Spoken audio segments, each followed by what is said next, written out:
Bueno, ¿cómo están? Mi nombre es Daniela De Pauli, soy concurrente del Servicio de Otorrinolaringología del Hospital Provincial del Centenario y el motivo de la charla va a ser cuerpos extraños en otorrinolaringología, es decir, que vamos a hacer un repaso por aquellos cuerpos extraños que pueden quedar alojados en la nariz, en los oídos y también en la hipofaringe, que es un motivo de consulta relativamente frecuente de la guardia en general, como también obviamente del consultorio del especialista. Lo que sería importante que ustedes puedan aprender después de la clase es ver qué cuerpos extraños van a poder resolver ustedes en la guardia o qué cuerpos extraños van a poder resolver ustedes siendo médicos no especialistas en otorrinolaringología, qué cuerpos extraños van a tener que considerar como una urgencia, es decir, tener la alerta de poder hacer un diagnóstico precoz del cuadro clínico del paciente y qué cuerpos extraños van a tener que sí o sí derivar para la intervención de un otorrinolaringólogo. Antes de hablar de cuerpo extraño en oído, vamos a hacer un breve repaso de la anatomía de la región. Como cátedra recomendamos verdaderamente la recuperación de conceptos de anatomía básicos que ya fueron dados en los primeros años de la carrera. Recordemos que anatomía del oído se aborda en la UP número 7 de crecimiento y desarrollo.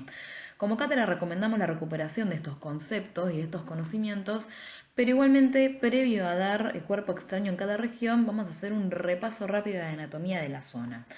Recordemos que el oído es el órgano receptor de las ondas sonoras transmitidas a los centros nerviosos, ¿sí? También es el órgano que va a intervenir en el sentido del equilibrio, es un órgano sensorial. Lo podemos dividir en tres porciones. Primero lo que es el oído externo, formado por el pabellón auricular y conducto auditivo externo, el cual se va a encargar de recibir las ondas sonoras y transmitirlas al oído medio. ¿Sí?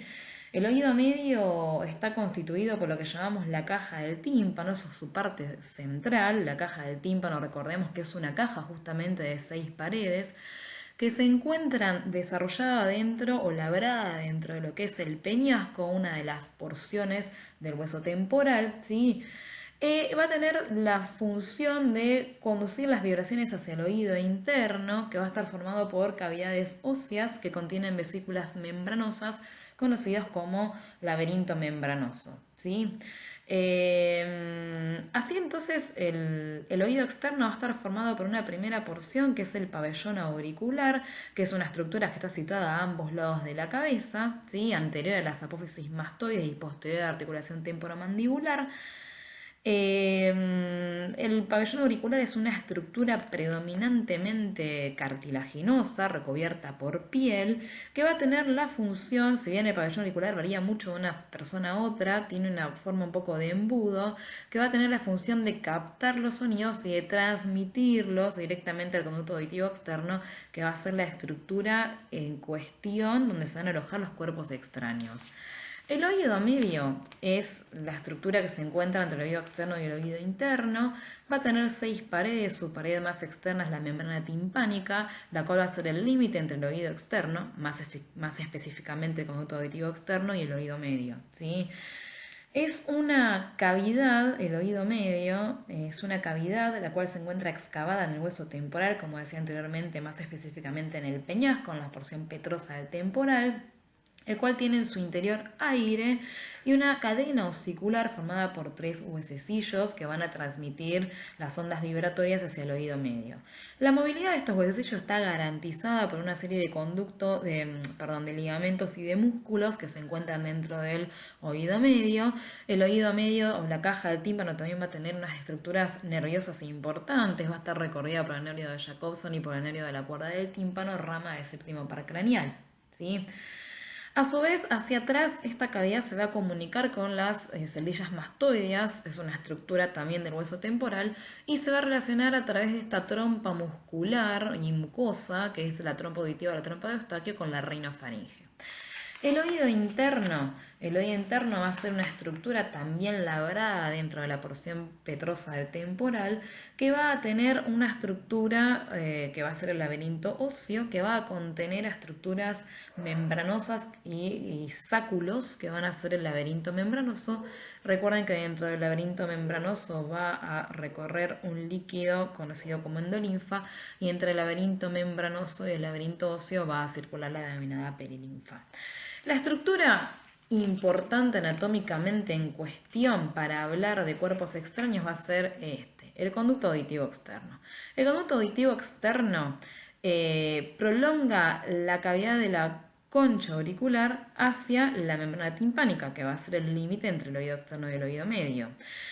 Se dice que es aplanado en sentido anteroposterior y lo importante es que si yo le imprimo un corte horizontal al conducto auditivo externo voy a ver que tiene una orientación que es de abajo hacia arriba, de afuera hacia adentro y de atrás hacia adelante. Por lo tanto, esta direccionalidad del conducto va a ser importante a la hora de poder explorarlo. Para poder explorar el conducto auditivo externo mediante un otoscopio, mediante una óptica, a través de la utilización de un espéculo, va a ser importante traccionar el pabellón auricular hacia arriba y hacia atrás para poder horizontalizar el conducto auditivo externo, el cual tiene entonces, repito, una direccionalidad de afuera hacia adentro, de atrás hacia adelante y de abajo hacia arriba, ¿sí? Bien, fíjense que en la primera porción de conducto auditivo externo, este va a ser fibrocartilaginoso y la porción más profunda va a ser óseo, ¿sí? Va a ser la porción denominada timpánica del hueso temporal. Por lo tanto, a la hora de manipular el conducto y a la hora de ponerle al paciente un espéculo para poder evaluar el conducto auditivo externo, vamos a tener que ser muy delicados con la manipulación del conducto para no generarle dolor, principalmente a nivel de la porción más profunda en la que el conducto deja de ser cartilaginoso y comienza a ser óseo, ¿sí? A su vez va a estar recubierto por piel, la piel va a ser similar a la piel del pabellón auricular, simplemente que se va afinando a medida que se acerca a la membrana timpánica, va a presentar vellos rudimentarios y va a presentar glándulas sebáceas y sudoríparas modificadas que se van a encargar de la secreción de cerumen.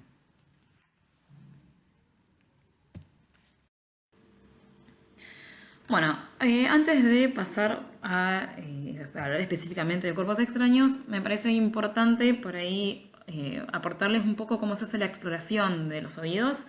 Tenemos diferentes formas de explorarlo.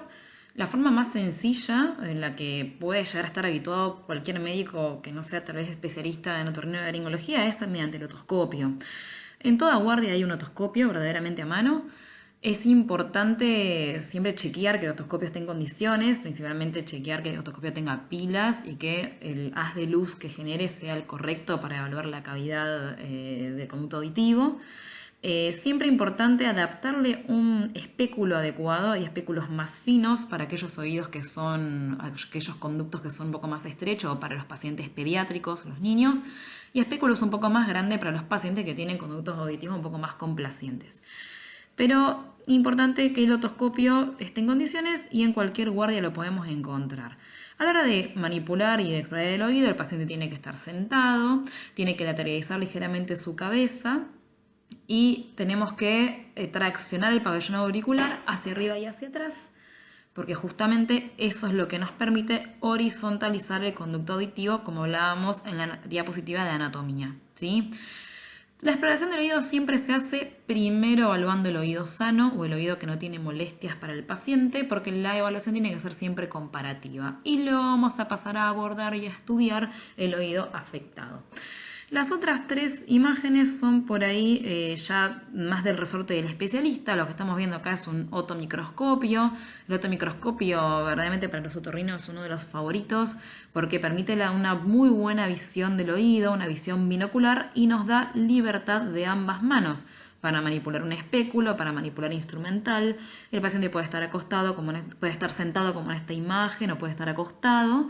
Pero el otomicroscopio obviamente ya es un elemento más del especialista, a nosotros nos gusta mucho la utilización.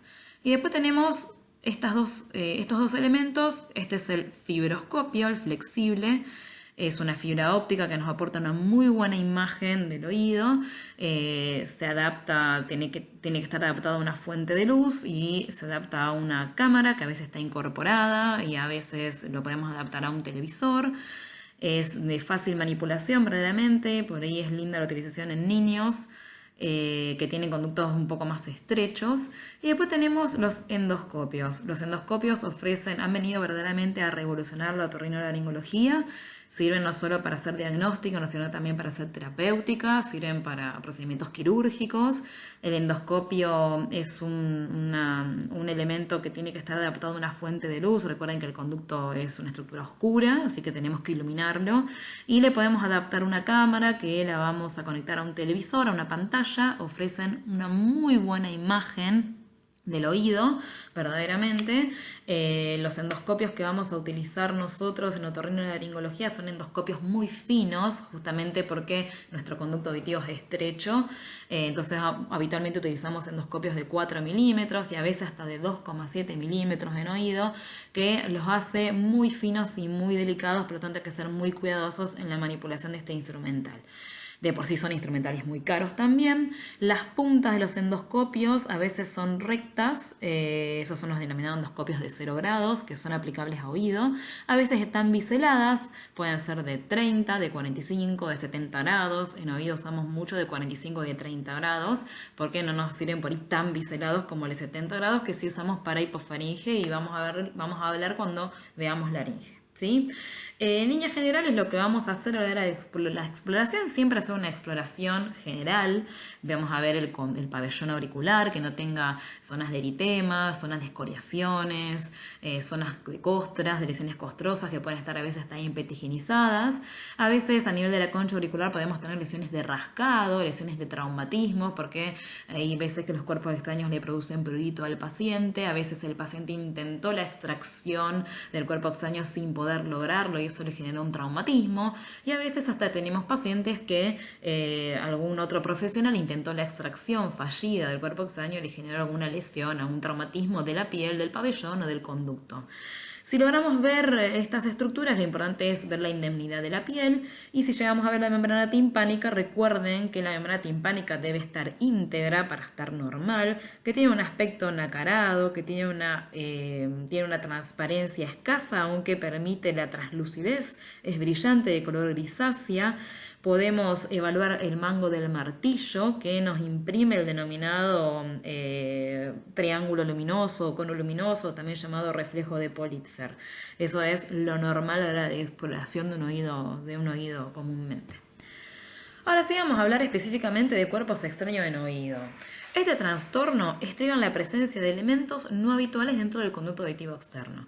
Existe una gran cantidad y variabilidad de objetos que pueden ser introducidos de forma voluntaria por el mismo paciente. Esto es muy frecuente de ver en niños pequeños o bien en adultos con problemas psiquiátricos, pero también pueden introducirse de forma accidental en pacientes adultos o en niños. Muchas veces vemos con la consulta pacientes que consultan por introducción de algún insecto que genera mucha sintomatología, mucha molestia en el paciente, algún algodón, algún resto de algún hisopo en un intento del paciente de higienizarse el conducto auditivo, o elementos protésicos, pueden ser que queden restos de audífonos, hasta inclusive a veces restos de auriculares dentro del conducto auditivo. En ocasiones también se relacionan con determinadas profesiones, como por ejemplo pacientes que pueden llegar a tener esquirlas metálicas, por ejemplo los soldadores.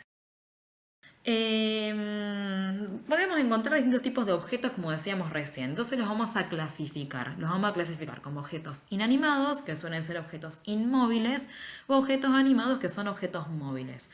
Entre los objetos inanimados podemos diferenciar aquellos que son capaces de absorber agua, como las semillas de vegetales, porotos y demás. Lo ideal sería evitar la irrigación. Una de las formas de extraer los cuerpos extraños es a través del lavado. En aquellos pacientes que nos refieren en la anamnesis que la presencia de su cuerpo extraño es de un objeto inanimado capaz de absorber agua, lo ideal sería no realizar la irrigación. Y lo que es peor es irrigar cuerpos extraños que reaccionen con el agua, por ejemplo la pila botón, que eso es una verdadera urgencia.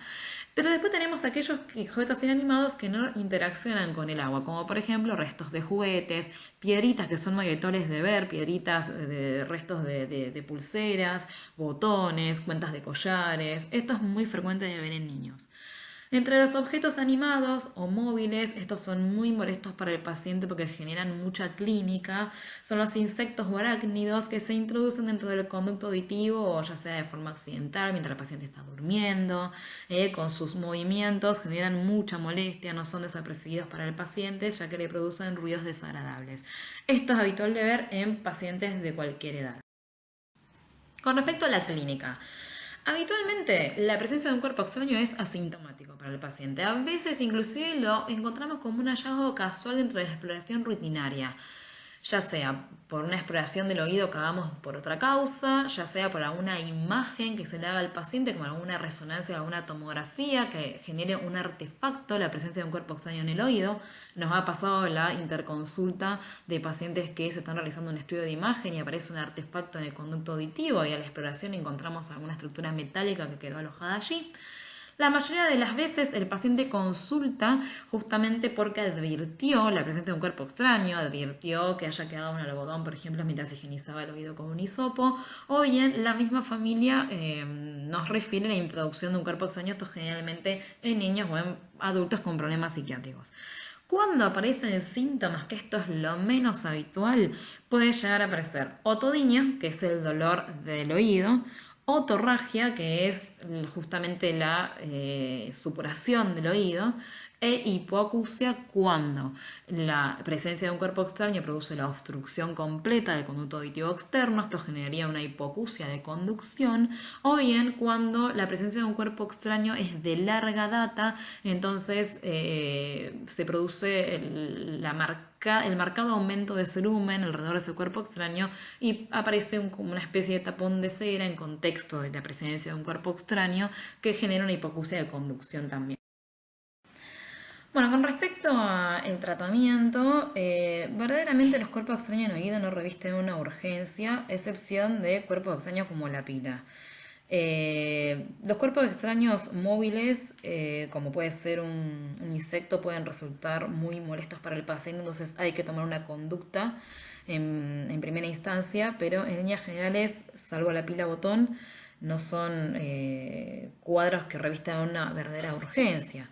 Pero el tratamiento básicamente consiste en la extracción mediante el lavado por irrigación, como podría uno sacar un tapón de cera, mediante la aspiración o mediante la extracción instrumental bajo visión directa con el microscopio óptico, que es este elemento que a nosotros nos gusta tanto porque nos da libertad de ambas manos.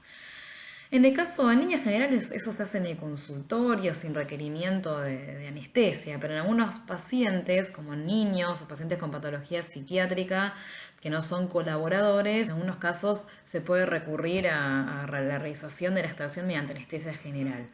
En estos pacientes también es importante verificar el oído contralateral, siempre la exploración otológica tiene que ser bilateral, y también indagar un poco sobre la presencia de cuerpo extraño en fosas nasales. Bueno, en esta imagen estamos viendo el otomicroscopio que tenemos en nuestra sala de otorrino del hospital. Sobre la camilla estamos viendo una canulita de aspiración que se puede usar para la extracción de cualquier cuerpo extraño o si bien el paciente, por ejemplo, presentara otorrea.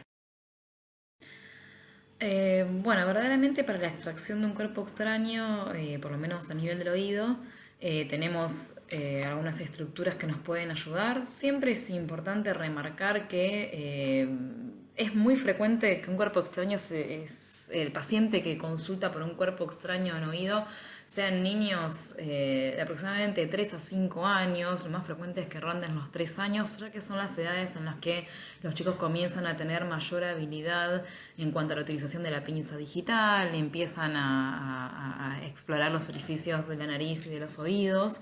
Es raro que por debajo de los 3 años los niños se introduzcan, salvo que sea de forma accidental, pero que se introduzcan ellos mismos los cuerpos extraños, aunque puede pasar, pero no tienen el mismo desarrollo neurológico que entre los 3 y 5 años para la coordinación entre la mano y los orificios de la cabeza y el cuello, de la cabeza y la coordinación de la pinza digital. Así que lo más frecuente es que sean pacientes que rondan los 3 a 5 años. Para la extracción de los mismos podemos valernos de algunas estructuras como esta que es un aspirador para elementos por ahí que son blandos, como pueden ser papeles, como espuma, eh, alguna plastilina. Por ahí para estructuras un poco más rígidas podemos valernos de este instrumental que es el asa de alambre. Siempre que vamos a manipular, ya sea la nariz, el oído de un niño, importante primero explicarle lo que se le va a realizar, poder hablar con los padres para que nos ayuden a sostenerlo, siempre tranquilizar al niño. Recuerden que si vamos a utilizar el aspirador, el motor del aspirador hace mucho ruido, explicarle eso al paciente, ya que la manipulación de esas estructuras, si el paciente hace algún movimiento en falso, puede generar mayor traumatismo del que genera el cuerpo extraño. Entonces lo ideal es derivarlo a manos experimentadas, pero no generar más daño del que, intentando una extracción traumática, del que realiza el mismo cuerpo extraño por sí mismo, ¿sí? Muchos otorrinos se valen en primera instancia del lavado, salvo que sean estructuras que reaccionen con el agua, como pueden ser los porotos, las semillas. En primera instancia vamos a recurrir al lavado porque es lo menos traumático para el niño. Recuerden que siempre el lavado se tiene que hacer con agua tibia, ¿sí? Podemos valernos de la aspiración. Si vamos a valernos de la aspiración, mucho cuidado de no generar lesiones importantes en el intento de la extracción, explicarle al paciente que el motor va a hacer mucho ruido. Y si no, la utilización del gancho o del asa de alambre, que para poder utilizarlo necesitamos tener algún espacio entre el cuerpo extraño y el conducto para poder sortear el asa y poder traer el cuerpo extraño. En primera instancia vamos a intentar realizar la extracción con el paciente sentado, podemos hacerlo con el paciente acostado. Si el paciente va a estar sentado y es un paciente pediátrico, el paciente se tiene que sentar en la falda de un adulto, el cual nos va a ayudar a sostenerlo.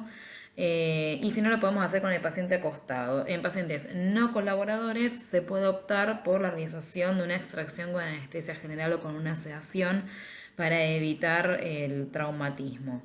Con respecto a los cuidados post-extracción, verdaderamente si la extracción no fue traumática y el cuerpo extraño no produjo ninguna lesión ni de la membrana del tímpano ni de la pared del conducto, no se debe tomar ninguna medida. Ahora, si durante la extracción o el mismo cuerpo extraño ha producido alguna laceración de la pared del conducto o bien lo que es peor, una perforación de la membrana timpánica, vamos a tener que realizar un seguimiento del paciente. En los pacientes que tengan laceraciones importantes o lesiones de traumatismos por intento de autoextracción, que estén hipetigenizados o lesiones que nos den la sospecha de que puedan estar infectadas, sí o sí vamos a tener que usar antibióticos tópicos profilácticos. Se pueden usar gotas óticas a base de ciprofloxacina y hidrocortisona por 5 días, obviamente con un seguimiento del paciente. Si la laceración del conducto es muy importante, hasta podemos usar mechas de gasa con algún ungüento, con la utilización de algún antibiótico tópico y el seguimiento hasta la reepitelización de ese conducto. Si se produjo la perforación timpánica traumática durante el intento de extracción, tendremos que hacer el seguimiento de esa perforación hasta que esa perforación cierre. Siempre recordemos que le damos un tiempo de cierre a la perforación, y si esta perforación se perpetúa en el tiempo, ya la vamos a considerar crónica y se tendrá que plantear un posterior cierre quirúrgico. Bueno, ahora vamos a ver algunos videos de algunos cuerpos extraños que hemos ido registrando. Verdaderamente es muy diversa las características de los cuerpos extraños que hemos encontrado. Si la urgencia es la pila botón, recuerden que la pila botón es muy importante interrogar a la familia sobre tiempo de exposición, es decir, cuánto hace que el niño se introdujo la pila en el oído. Importante saber las cargas previas de la pila, es decir, si tenía capacidad de encender el elemento en el que el niño lo encontró. Recuerden que son muy habituales de encontrarlas en balanzas, relojes, en computadoras viejas. Bueno, muy importante, digamos, aconsejar a los familiares que descarten todo tipo de pilas, ya que los niños cuando empiezan a manipular y cuando empiezan a evolucionar neurológicamente y empiezan a explorar sus orificios, es posible que puedan llevarse una pila botón a la nariz y a los oídos. Es muy importante saber entonces el tiempo que lleva de transcurrida la introducción de cuerpo extraño. Importante también saber la carga previa, y importante saber si ha tenido intentos previos de extracción, ya que eso produce el traumatismo, a veces la aparición de secreciones como sangre, y eso empeora más el cuadro clínico. Recordemos que la pila es un problema por una sumatoria de múltiples mecanismos lesivos. Primero, por la presencia propia de que es un cuerpo extraño en el oído, produce obstrucción, produce lesión por obstrucción. Por otro lado, también produce, digamos, lesión por causticidad, liberación de sustancias corrosivas en el mismo lugar donde está alojada, y también por toxicidad de sus componentes. Recordemos que pueden tener mercurio, litio y entre otras sustancias, ¿sí? Eso absorbido por el organismo puede generar lesiones a distancia. Entonces, prohibida la instilación de la pila botón, la extracción de la misma va a ser mediante el asa de alambre o mediante alguna estructura como una pinza. Fíjense que en la pared del conducto ya ha empezado a producir lesión. En el próximo video vamos a ver la lesión que dejó la pila a nivel de las paredes del conducto auditivo externo. Bueno, en este video vamos a ver ya post-extracción. Por suerte no hay lesión de la membrana timpánica, sí se produjo lesión corrosiva de las paredes del conducto, que las tendremos que realizar un seguimiento estricto. Hasta inclusive a este paciente se le podrá dar algún antibiótico en gotas. Ahí estamos viendo, bueno, al fondo el martillo, la membrana del tímpano, que hemos dicho que es ese gris nacarado, traslúcida, y fíjense el herrumbre, la lesión que produjo del conducto por, digamos, lesión por apoyo, eso es causticidad. Bueno, en este video vamos a ver otras estructuras que se pueden quedar alojadas en el oído. Esto es un resto de un hisopo, de un algodón, seguramente en un intento de limpieza del conducto auditivo. Esto es accidental, muchas veces consultan pacientes adultos por este tipo de cuerpo extraño. Esto se puede, la extracción más cómoda de este tipo de elementos mediante una pinza de Harman o una pincita de cocodrilo que sea adaptada para el oído. Recordemos que si no tenemos los elementos adecuados, si el paciente no colabora, lo ideal es derivarlo a un personal entrenado para la extracción de cuerpo extraño para no lastimar más de lo que hace el propio cuerpo extraño dentro del oído. Es muy frecuente encontrar restos de pulseras, bolitas. Algunas veces el color del cuerpo extraño nos hace asustar y creemos que es una pila. Por eso es muy importante el interrogatorio de este paciente. Verdaderamente estas pelotitas es muy fácil de extraerlas haciendo un lavado, como si fuese un tapón de cera. Pero recuerden que si sospechamos que es una pila, no deberíamos lavarlo. Así que será muy importante el interrogatorio en este paciente. Por el color que tiene el cuerpo extraño, algunas veces podemos dudar, ¿sí? Pero bueno, este paciente se beneficiaría verdaderamente de un lavado del oído. Otro cuerpo extraño, también restos de una pulsera, es una pelotita color rojo. Bueno, vamos a dejar de lado los cuerpos extraños de oído para pasar a los cuerpos extraños en nariz. Como les decía, cuando arrancamos con los cuerpos extraños en oído, recomendamos la recuperación de conceptos básicos de anatomía. No vamos a ahondar en anatomía de nariz, es muy compleja, no vamos a hablar de anatomía de pirámide nasal, ni de anatomía de los senos prenasales, pero por lo menos hacer un repaso básico de anatomía de fosas nasales, como para ver cuál va a ser el sitio de mayor frecuencia de localización de los cuerpos extraños. Recuerden que las fosas nasales van a tener un techo, formada por la lámina horizontal del etmoides. Vamos a tener un tabique, que hacia adelante ese tabique va a ser, el tabique va a dividirme la nariz en dos fosas nasales, una derecha y una izquierda. Hacia adelante el tabique va a ser cartilaginoso, formado por el cartílago cuadrangular, y hacia atrás va a ser óseo, formado por el vómer y por la lámina perpendicular del etmoides. Después va a tener un piso de la fosa nasal y dos paredes laterales que van a ser muy complejas, de las cuales se van a desprender el cornete inferior, el cornete medio, que se desprende de las masas laterales del etmoides, y el cornete superior. Entre el cornete inferior y el piso de la fosa nasal vamos a tener un espacio que lo vamos a llamar meato inferior. Entre el cornete inferior y el cornete medio vamos a tener un espacio que se llama meato medio, donde va a drenar justamente el seno maxilar, por ejemplo. Y entre el cornete superior y el cornete medio vamos a tener un espacio que se va a llamar meato superior. Este va a ser una vista de las fosas nasales mediante un corte coronal de la cabeza, y esto es mediante un corte parasagital, ¿sí? Lo que estamos viendo es el piso de las fosas nasales. Hacia adelante está dado por el hueso maxilar y hacia atrás por el palatino, paladar duro, paladar blando hacia atrás. Techo de las fosas nasales, cornete medio, cornete inferior, meato inferior, meato superior. Esta es la desembocadura de las trompas de Eustaquio a nivel de la rinofaringe o del cavum. ¿Dónde se van a localizar más frecuentemente los cuerpos extraños? Los cuerpos extraños pueden ser únicos o pueden ser múltiples. Siempre es importante revisar las dos fosas nasales, ¿sí? Pueden ser uniobilaterales. Lo más frecuente es que se localice a nivel de fosa nasal derecha por mayor predominancia de población diestra, a través de la mano derecha los niños, que son la población más frecuentemente comprometida, entre los 3 a 5 años, se van a introducir el cuerpo extraño en fosa nasal derecha. Lo más probable es localizarlos a nivel de la región anterior, muy frecuentemente a nivel del meato inferior, es decir, entre el cornete inferior y el piso, ¿sí? Algunas veces los vamos a encontrar a nivel del cornete medio, entre el cornete medio y el tabique, ¿sí? Es decir, en el meato medio.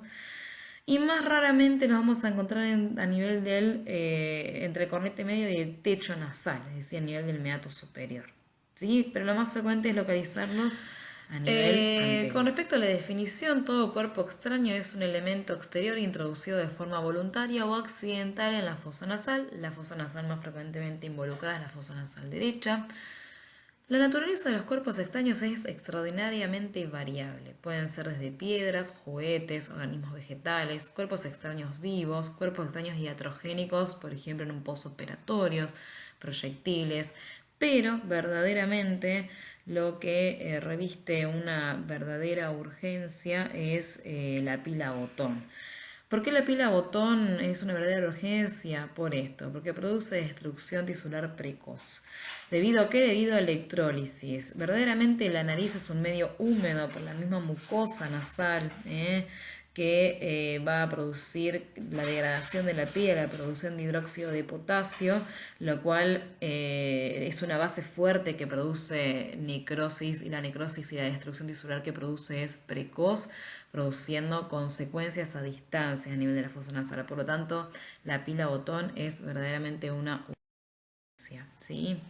Entonces, acá tenemos un ejemplo de unas radiografías que nos muestran un perfil y una radiografía de frente que nos muestra la localización de una pila botón.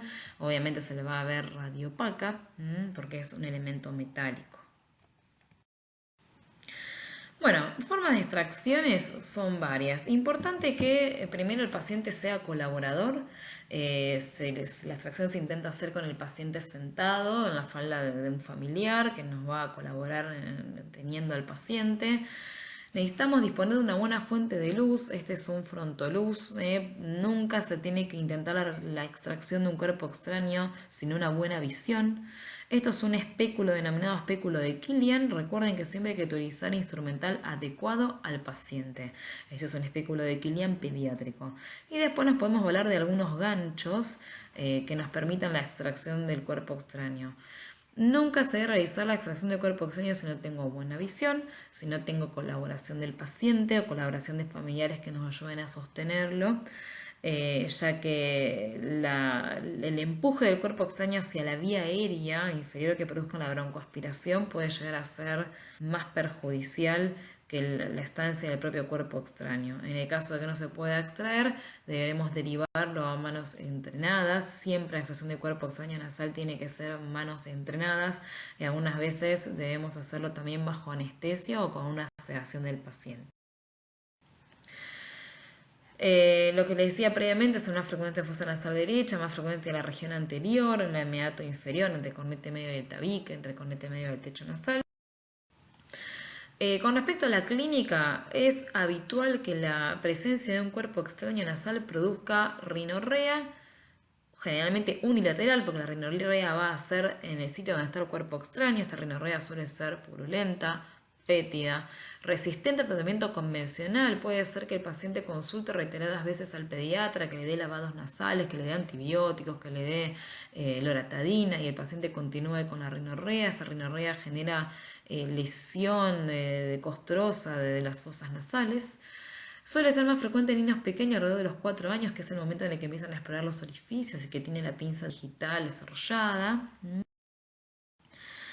Importante realizar una rinoscopía anterior del paciente mediante un espéculo de Killian. Ahora lo vamos a ver en imágenes. Necesitamos una buena fuente de luz. Si no se localiza por falta de colaboración del paciente porque está alojado en la región posterior, es importante realizar algún estudio más profundo como una endoscopía nasal. Vamos a recurrir a las endoscopios que veíamos hoy. Generalmente son endoscopios de 0 o de 30 grados de 4 milímetros para nariz, con el paciente despierto bajo anestesia general si no colabora.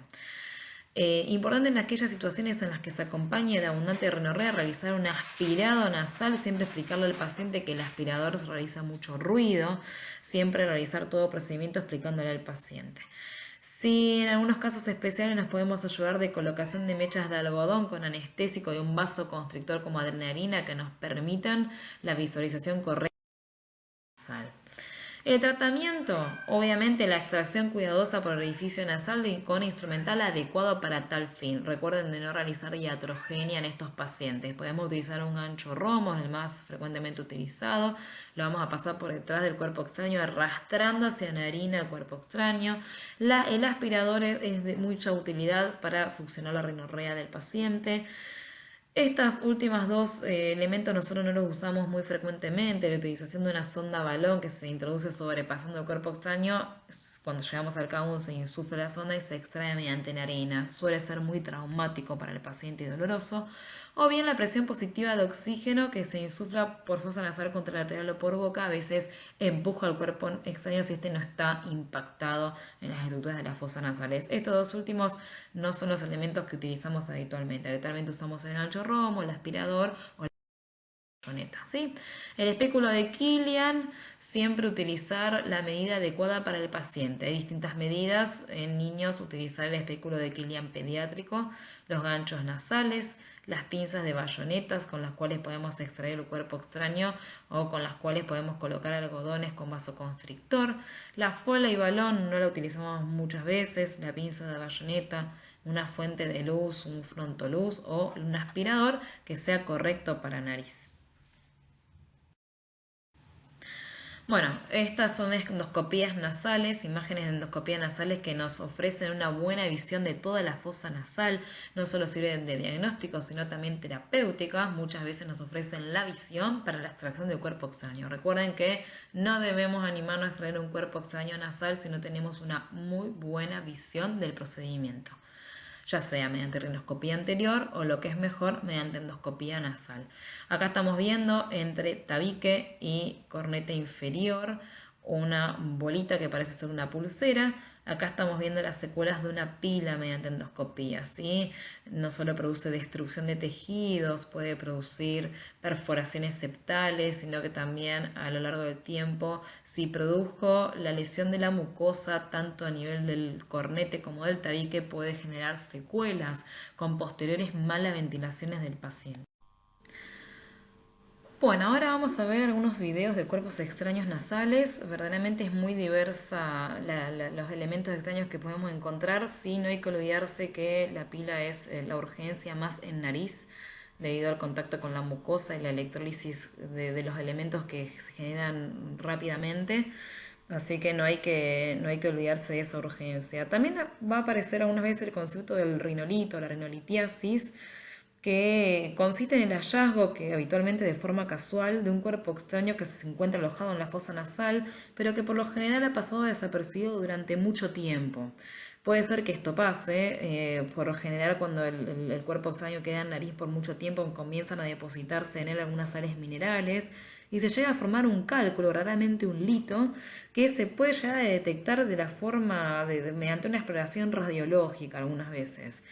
En algunas veces el paciente inclusive se encuentra oligosintomático porque el depósito de sales es bastante paulatino, pero algunas veces cuando es importante en algunos pacientes puede aparecer cuadro de obstrucción nasal que por lo general es unilateral, es del lado del rinolito, ¿sí? En este video lo que vamos a ver es la presencia de un cuerpo extraño que es compatible con, parece una goma espuma, bastante frecuente de ver eso en los pacientes pediátricos. generalmente genera mucha degradación, mucha rinorrea mucopurulenta y halitosis y mal olor. Se benefician bastante estos cuerpos extraños de la extracción mediante la aspiración. Lo que estamos viendo a la derecha es el tabique y lo que estamos viendo a la izquierda son los cornetes. Este había quedado alojado entre los cornetes y el tabique a nivel de la parte media de la... Este es otro video, fíjense que todos son mediante endoscopías. Nosotros utilizamos una óptica de 4 milímetros de 30 grados. Lo que estamos viendo es una pila botón que ya ha comenzado a hacer sus estragos. Fíjense que está alojada entre el tabique y el cornete medio. Estamos entrando con una pinza de bayoneta, vamos a intentar extraerla. Generalmente produce bastante edema de la mucosa, genera bastante dolor en el paciente, por eso es importante no intentar reiteradas extracciones, ya que eso genera más molestias aún. Bueno, lo que vamos a ver en este video es la lesión que dejó una pila botón que tuvo este paciente pediátrico. Este paciente había sido derivado de un pueblo cercano a Rosario. Era un paciente que había tenido intentos de extracción por personal no entrenado, ya tenía una fosa nasal bastante lastimada y llevaba unas 4 horas de evolución. Fíjense, estamos sacando en primera instancia con la pinza, estamos usando el Kilian pediátrico para abrir la válvula nasal y estamos extrayendo un algodón con vasoconstrictor y con algo de anestesia local con una pinza de bayoneta. Es fosa nasal derecha la involucrada y fíjense la lesión de los tejidos que produjo la presencia de una pila botón. Es el paciente que veíamos en el video previo. Fíjense que en el video previo no parecía tener tanta lesión, pero cuando extraemos la pila, verdaderamente la lesión es grave. Este paciente va a tener que realizar seguimiento. Vamos a tener que darle antibióticos, corticoides por boca, porque produce lesión bastante importante de la mucosa. Y lo que vamos a tener que hacer también es indicarle lavados para limpiar esa mucosa. Va a presentar rinorrea posterior a la extracción, eso hay que explicarle al paciente. Y obviamente tendrá que venir a controles seriados para realización de endoscopías, para ver que no queden sinequias nasales o que no quede una perforación del tabique nasal. Este es un paciente con riesgo de perforación, entonces hay que explicárselo al paciente post-extracción. Los cuidados que va a tener que tener y los riesgos que van a quedar de lesiones crónicas a futuro. Bueno, hasta ahí llegamos con cuerpo extraño en nariz. Vamos a ir a cuerpo extraño en hipofaringe y para terminar con cuerpos extraños que han podido ser broncoaspirados, que no es tanto resorte del otorrinolaringólogo, ya es más resorte de otras especialidades, pero no deja de ser la vía aérea y me parece que es importante que tengan en cuenta, así que vamos a aprovechar a hablar un poquito en la clase también. Recuerden primero que la faringe es un órgano que se encuentra dividido en 3 partes. Esto también es anatomía de primer año, faringe, de nutrición. Pero vamos a recuperar algunos conceptos. Por primera parte tenemos lo que llamamos la rinofaringe. Recuerden que decíamos que la faringe era un órgano músculo membranoso que no tenía pared anterior, sino que a nivel anterior había orificios que lo comunicaban con otros órganos, que sí tenía una pared posterior, tenía un techo que a través de su aponeurosis se insertaba acá en el hueso occipital. Y a nivel anterior teníamos lo que era la rinofaringe, una abertura hacia la fosa nasal que es la coana. A nivel de la orofaringe teníamos una abertura hacia cavidad bucal que era el istmo de las fauces. Y a nivel de la hipofaringe o laringofaringe teníamos una comunicación con la laringe, ¿sí?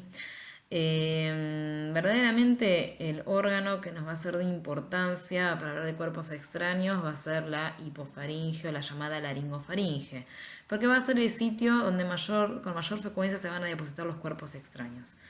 En los niños es más frecuente que el depósito de cuerpos extraños se haga a nivel de la orofaringe. ¿Por qué?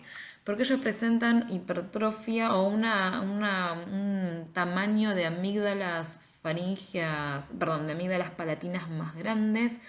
Si recordamos faringe, vamos a hablar del anillo linfático de Waldeyer, que estaba constituido por lo que era la amígdala lingual, en la base de la lengua, la amígdala faringea, que era la adenoides, ¿sí? Después teníamos las amígdalas tubarias, las cuales estaban localizadas alrededor de la trompa de Eustaquio desembocando en el cabum, y después teníamos la amígdala palatina, que eran las dos amígdalas ubicadas entre el pilar anterior y el pilar posterior de la faringe, en el espacio palatino justamente. Los niños es frecuente que tengan un aumento del tamaño con respecto al adulto de esa amígdala palatina.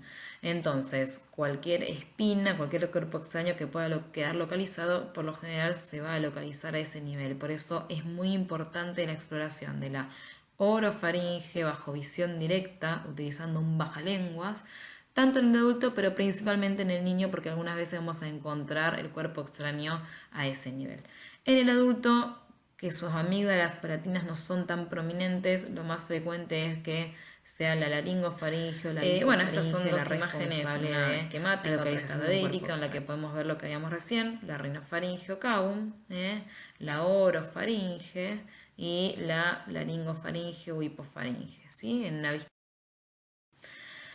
Bien, esto es lo que les decía previamente, esta es la amígdala palatina, el pilar anterior faríngeo, el pilar posterior, velo del paladar, rinofaringe, velo del paladar me separa la rinofaringe del orofaringe, epiglotis, base de lengua, acá tenemos la amígdala lingual y hipofaringe, ¿sí?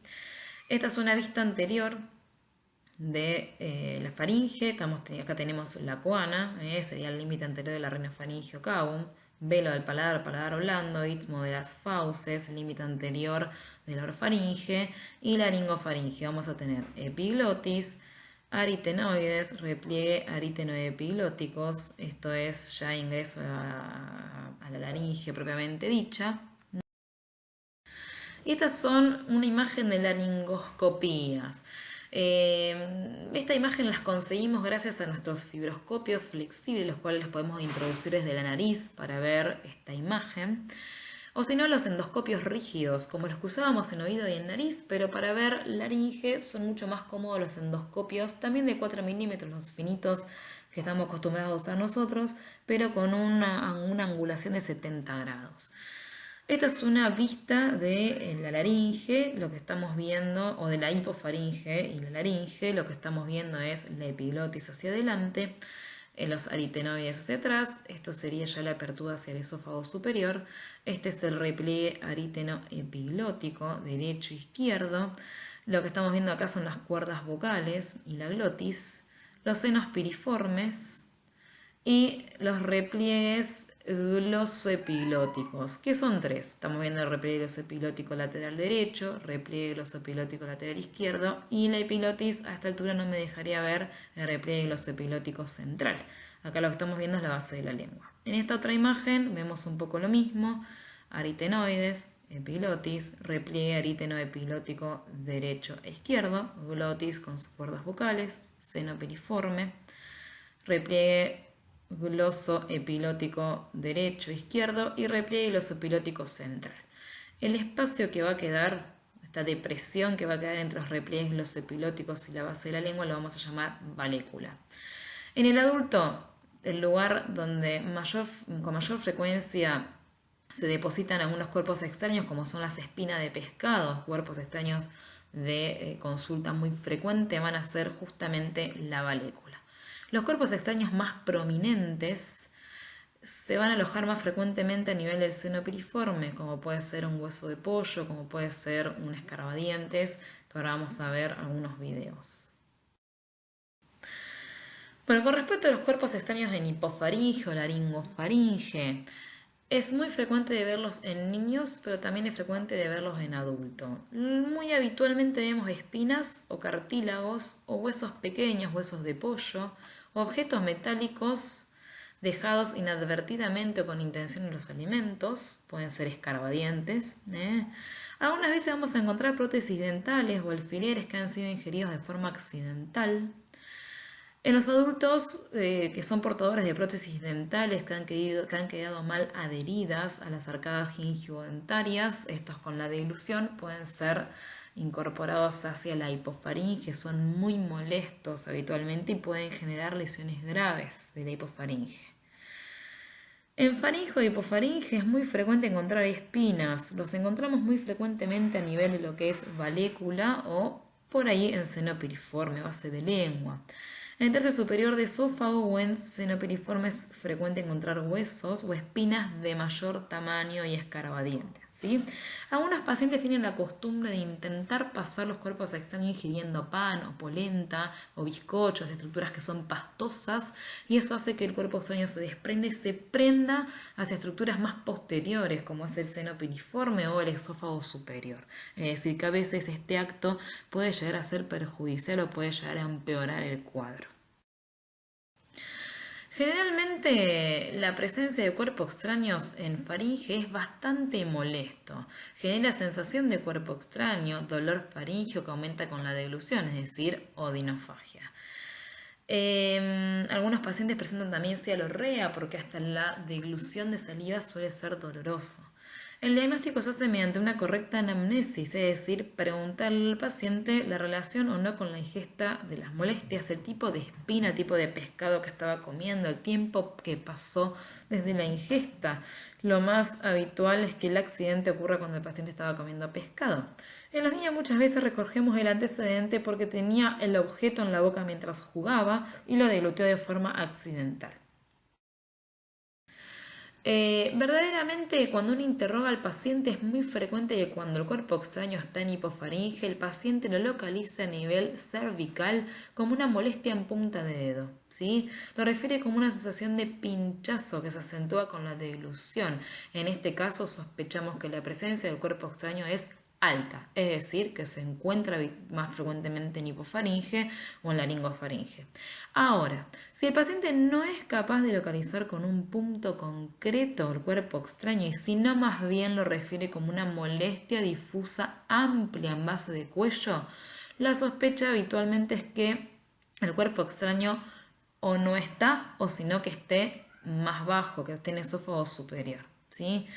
Si el cuerpo extraño es grande y está en tercio superior de esófago, el paciente va a presentar disfagia total, mucho dolor y molestia, cialorrea porque la dilución de saliva es dolorosa y hasta regurgitación de lo que intenta tragar, por ejemplo, agua. Si el cuerpo extraño es laringio, el paciente presentará disfonía, eso es un típico síntoma laringio, accesos de tos y dependiendo del tamaño puede hasta inclusive presentar disnea por obstrucción. El inicio de la exploración de estos pacientes, ya sean pediátricos o adultos, debe hacerse mediante la exploración de la cavidad bucal y la orofaringe, evaluando bien las fosas amigdalinas. Lo tenemos que hacer con una baja lengua y una buena fuente de luz.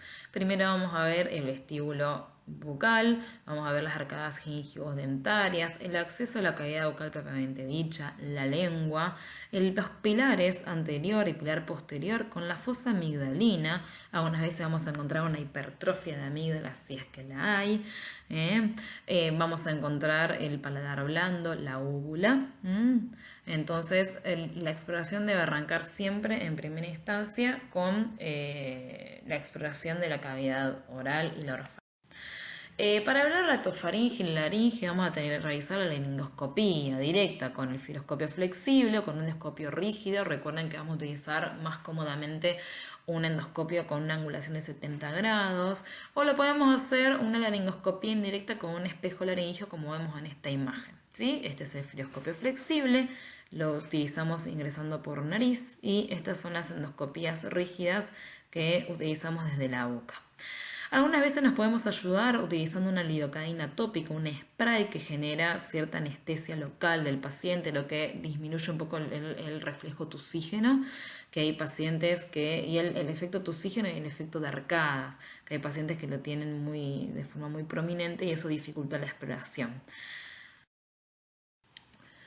Finalmente, una vez que hemos localizado el cuerpo extraño, tenemos que proceder a su extracción lo hacemos, o por lo menos nosotros utilizamos una pinza de Bertola larga, una pinza de mostaza larga. La curvatura de esta pinza por ahí nos da la ventaja de llegar bien al cuerpo extraño que está en hipofaringe. Hay pinzas de vía aérea como la pinza de Magir, que también nos sirve para para extracción de cuerpo extraño. A nosotros nos queda muy cómoda la Bertola larga. En los pacientes que tienen un reflejo nauseoso muy desarrollado o que no son de todo colaboradores, se puede utilizar una anestesia tópica, que es la lidocaína al 10% en spray a este nivel. Siempre preguntando obviamente alergias a medicamentos del paciente. Nunca vamos a utilizar un medicamento de estos si el paciente nos refiere una alergia a este tipo de medicaciones. Así que consultar siempre la alergia a medicamentos. Si el paciente tiene un reflejo nauseoso o es poco colaborativo, el tópico de lidocaína al 10% nos puede ayudar. Y una vez individualizado el cuerpo extraño, bajo visión directa, nosotros en nuestro caso usamos el endoscopio, ahora vamos a ver algunos casos clínicos, se realiza la extracción. En líneas generales, no hay consenso en cuanto a la utilización de antibióticos. Si la extracción fue no traumática y el cuerpo extraño no tiene larga data a nivel de la hipofaringe del paciente y el paciente tiene una anatomía respetada por endoscopía o fibroscopía, no hay consenso en la utilización de corticoides y antibióticos. Otro es el caso de que la extracción sea traumática o que el paciente ya lleve varios días con el cuerpo extraño. Recuerden que la naturaleza del cuerpo extraño nos da idea de gravedad, no los huesos de pollo o los cuerpos extraños no grandes metálicos son más destructivos, más lesivos. En estos pacientes, si tienen alteraciones de su anatomía, si tienen edema de la hipofaringe o si sospechamos en todo caso un absceso retroparafaringeo, va a ser un paciente que vamos a estar obligados a hacer un estudio de imagen, una tomografía de cuello y tórax con contraste, y va a ser un paciente que sí o sí va a requerir una internación con antibióticos endovenosos. En líneas generales no hay consenso en necesidad de cobertura antibiótica en pacientes que tienen una clínica normal, que tienen una anatomía no alterada por endoscopía, que tienen una extracción de cuerpo extraño no traumática y que el cuerpo extraño no lleva tanto tiempo de evolución. En pacientes en los que sospechamos un cuadro infeccioso con un absceso retroparafaringeo, con una extracción traumática del cuerpo extraño importante, o en un paciente con una anatomía alterada, con edema, disfonía, o que sospechamos complicación del cuerpo extraño, recordemos que lo peor que puede pasar es que un absceso retroparafaringeo se convierta en una mediastinitis. Entonces es un paciente al que va a haber que prestarle atención y en ese caso sí el paciente tendrá indicación de antibióticos, pero internado, endovenosos y con una imagen de tomografía que evalúe las potenciales consecuencias de haber tenido un cuerpo extraño en hipofaringe o en esófago superior. Bueno, estos son algunos videos de extracciones de cuerpos extraños. En líneas generales es muy frecuente de ver espinas, pero puede pasar que veamos esto, que es un escarbadiente. Y habíamos dicho que de los cuerpos extraños grandes, como un hueso de pollo, un escarbadiente, lo más frecuente es que sobrepasen la valécula y ya los encontremos en el seno periforme, como en este caso. Con la pinza de Bertola estamos intentando su extracción, la cual fue adecuada. Después siempre controlar, fíjense la lesión donde se veía el cuerpo extraño. Fíjense que es una vía aérea que no presenta edema, es una vía aérea que no reviste gran preocupación. Este es un paciente que tenía un cuerpo extraño de poca data, un paciente que había cenado, sintió enseguida la molestia y concurrió a control. No llevaba mucho tiempo de evolución, así que este es un paciente que podría indicarse el alta sin antibióticos y con buenas pautas de alarma, es obviamente. Un paciente que va a tener un cuerpo extraño, es una espina de pescado, son más difíciles de ver, es muy importante siempre hacer un control endoscópico muy importante, muy minucioso si es que el paciente refiere la sensación de cuerpo extraño y el paciente está sintomático. Hacer un seguimiento muy minucioso, muy detallado de esa hipofaringe.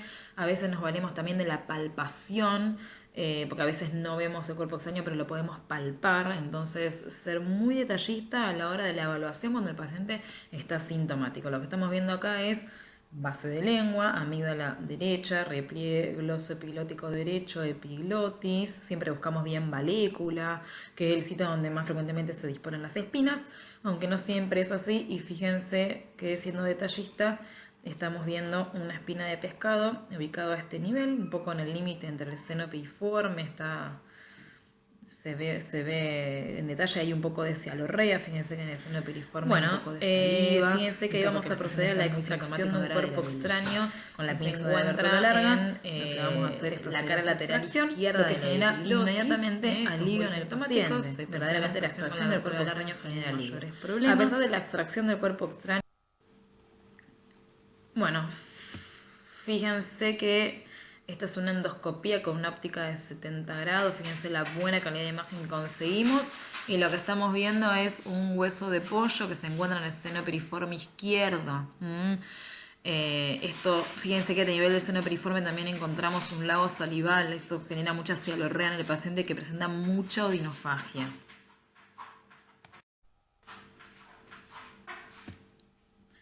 Bueno, en este video es una continuación del video anterior. Lo que estamos haciendo es la extracción del cuerpo extraño con la pinza de Bertola larga. Los cuerpos extraños que se alojan en el seno piriforme son un poco más dificultosos de extraer que los que se alojan en valécula, porque el seno piriforme está un poco más profundo y más posterior y el paciente muchas veces está sintomático. Pero bueno, la extracción fue positiva, correcta. Siempre hacerlo con mucho cuidado y la exploración posterior de la hipofaringe post extracción es muy importante para ver posibles lesiones y hasta inclusive que hayan quedado restos del cuerpo extraño que uno extrajo en primera instancia.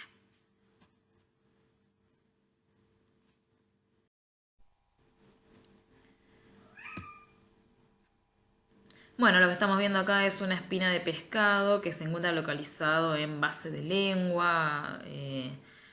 Esa es una zona de presentación bastante típica de las espinas. Ustedes tengan en mente la anatomía de estas laringes, porque ahora vamos a ver un caso clínico de un cuadro que fue un poco más grave a través de una espina de pescado que había delutido a un paciente que llevaba una semana de evolución. Estos que estamos viendo son pacientes que han concurrido a la consulta de forma precoz y no han tenido cambios ni alteraciones anatómicas de sus laringes y son pacientes que en líneas generales se han podido manejar de forma ambulatoria siempre con pautas de alarma.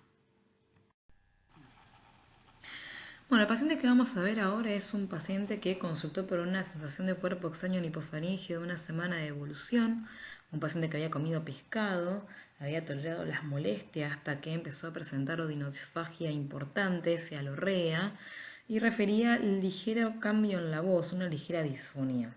Se realiza la fibroscopía y lo que evidenciamos es un importante edema de partes blandas de la corona de laringe, un importante edema de epilotis, de base de lengua, que no permitía ver un cuerpo extraño. Verdaderamente era imposible la búsqueda del mismo, tampoco era perseguido mediante la palpación. Verdaderamente la clínica de este paciente amerita una internación con antibióticos y corticoides endovenosos y un control estricto en primera instancia mediante fibroscopías o endoscopías para ver la evolución de esta corona laringe edematizada. Lo que se hizo fue exactamente lo siguiente: se internó al paciente, en primera instancia se lo interna con ayuno, con antibióticos y corticoides endovenoso y se realizan controles fibroscópicos. Ustedes van a ver importante edema de la corona laringea. Con el correr de los días se fueron realizando controles endoscópicos, el paciente cursó una internación de una semana hasta que en una de las fibroscopías que se realizaron, que la vamos a ver a continuación, se vio una importante mejoría en la imagen y apareció el cuerpo extraño, lo cual pudo ser extraída mediante una pinza de Bertola larga. En este otro video vamos a ver es el mismo paciente, pero luego de cursar internación con antibióticos y corticoides endovenoso, vemos que ya la epilotis se encuentra desedematizada, lo mismo que la base de la lengua, y se asoma el cuerpo extraño que puede ser extraído con la pinza de Bertola larga, generando un alivio inmediato del paciente, el cual aún, a pesar del tratamiento instaurado, presentaba signos de sintomatología. Bueno, y para ir terminando, vamos a hablar un poquito de obstrucción de vía aérea superior. Verdaderamente es un territorio por ahí que compartimos con otras especialidades, no es 100% territorio del otorrino, pero por lo menos llevarnos los conceptos básicos. La obstrucción de la vía aérea superior es una afectación laríngea o traqueal aguda que genera dificultad respiratoria bifásica, es decir, expiratoria e inspiratoria, pero de predominio inspiratorio asociado a estridor. En líneas generales, las causas de obstrucción las podemos clasificar en supralóticas o glóticas, subglóticas, dependiendo del sitio anatómico, al nivel anatómico en el que se encuentran, y a su vez las podemos clasificar en infecciosas o no infecciosas. Por ahí, el resorte de esta clase van a ser las causas no infecciosas compatibles con cuerpo extraño. Las causas supraglóticas y glóticas ya más o menos la vimos, pero sería importante ahondar un poco en las causas supraglóticas. Los cuerpos extraños pueden presentarse a cualquier edad, pero son muy frecuentes en niños menores de 4 años y en ancianos por un mal reflejo del utorio, por la presencia de prótesis dentales.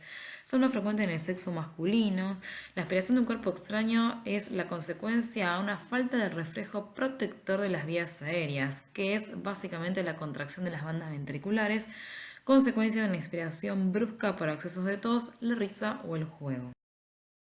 En lo que es más frecuente en cuanto a etiología de los cuerpos extraños, es mucho más frecuente los frutos secos en los niños, en los adultos las prótesis dentarias, y vamos a ver ahora a un caso clínico que tenemos justamente de un paciente en el que tenía una prótesis dentaria, no solo pueden producir obstrucción completa de la vía aérea, sino que también al tener ganchos metálicos pueden producir laceraciones y rupturas de las estructuras mucosas y cartilaginosas de la laringe. En personas sometidas a procedimientos de la vía aérea digestiva bajo sedación durante la manipulación de piezas dentarias, y es muy frecuente también por una mala dilución que puedan producirse consecuencia de carne, prótesis dentales como decíamos anteriormente, o hasta huesos de animales como el hueso de pollo. Los cuerpos extraños de tipo orgánico pueden ser hidrofílicos y aumentar su tamaño, obviamente al atraer agua o al ingurgitarse con las secreciones mismas de la vía aérea digestiva. Además, suelen ser friables dificultando la extracción. Además, producen una rápida respuesta inflamatoria local, y ahí es donde tenemos que tener mucho cuidado. Los elementos inorgánicos producen menos reacción inflamatoria, pero por eso pueden permanecer más tiempo. Otra vez aparecen como un cuerpo extraño que requiere extracción de urgencia, las denominadas pilas botón, que hay que retirarlas inmediatamente ya que pueden soltar sustancias tóxicas que pueden producir hasta inclusive perforaciones de las estructuras aéreas. Hay una tríada clínica signo-sintomatológica que es sugestiva de aspiración de un cuerpo extraño, que son la tos súbita por un lado, las sibilancias a la auscultación y obviamente la disminución del murmullo vesicular, la inspiración disminuida.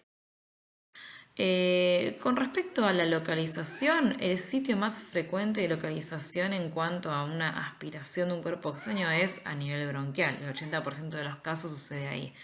La laringe es la localización menos frecuente. Si hay obstrucción completa, obviamente, es una urgencia vital, porque se va a presentar con una dificultad respiratoria aguda, con cianosis, que va a demostrar una mala ventilación, una mala oxigenación.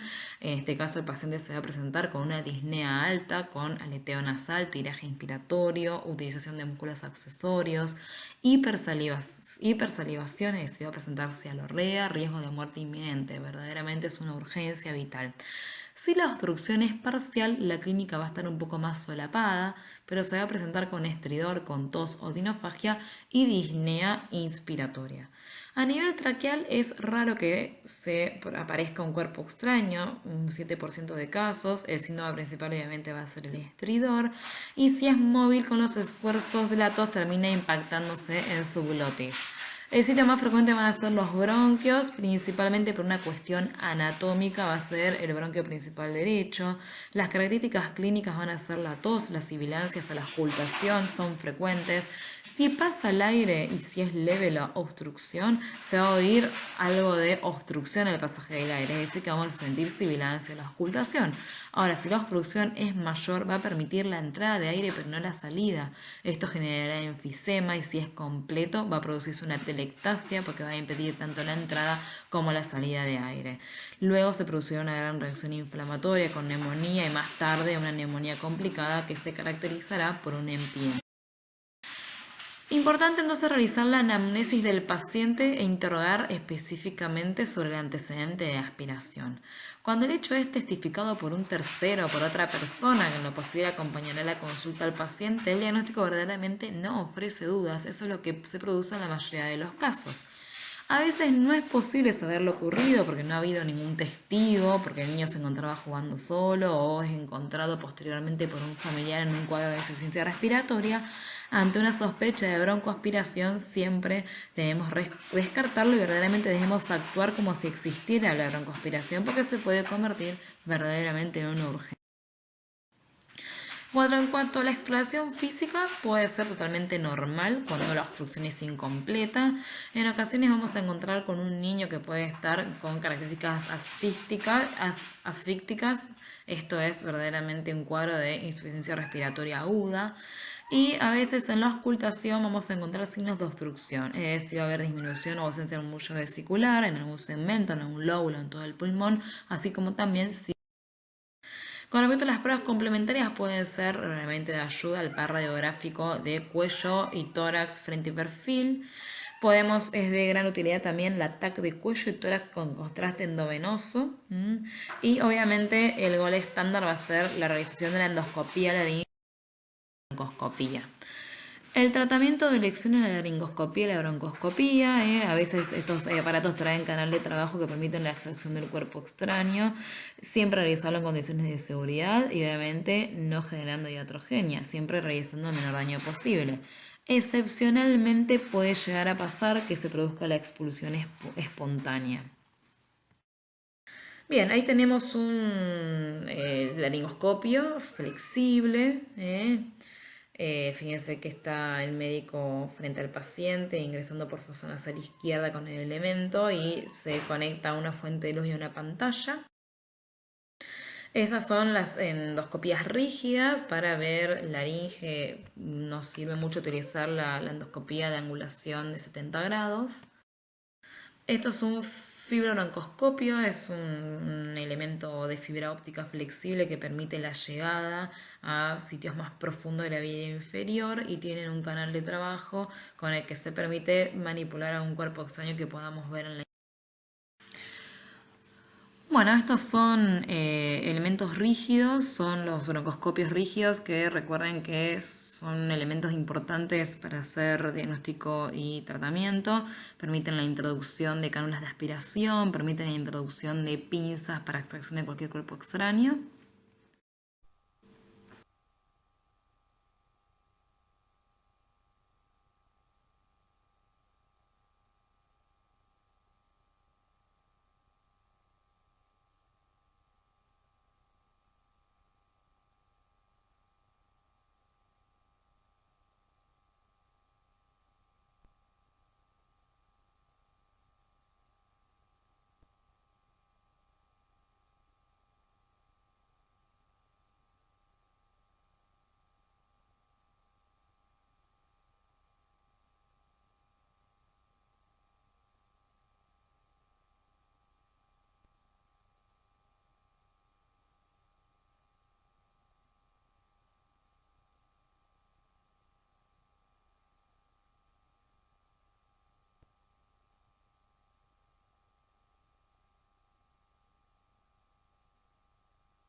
En pacientes en los que tengamos una obstrucción completa de vía aérea con una sintomatología florida, está indicada la realización de la maniobra de Heimlich con el fin de extracción en agudo del cuerpo extraño. En el centro de la imagen vamos a ver una pinza de Magir, que es una pinza de vía aérea con la cual podemos extraer cualquier cuerpo extraño que se presente, ya sea prótesis dentarias, piezas dentarias, cualquier cuerpo extraño que se encuentre presente. Verdaderamente, si tenemos una obstrucción incompleta, el mejor método para la extracción es la broncoscopía, la cual es un método de diagnóstico terapéutico.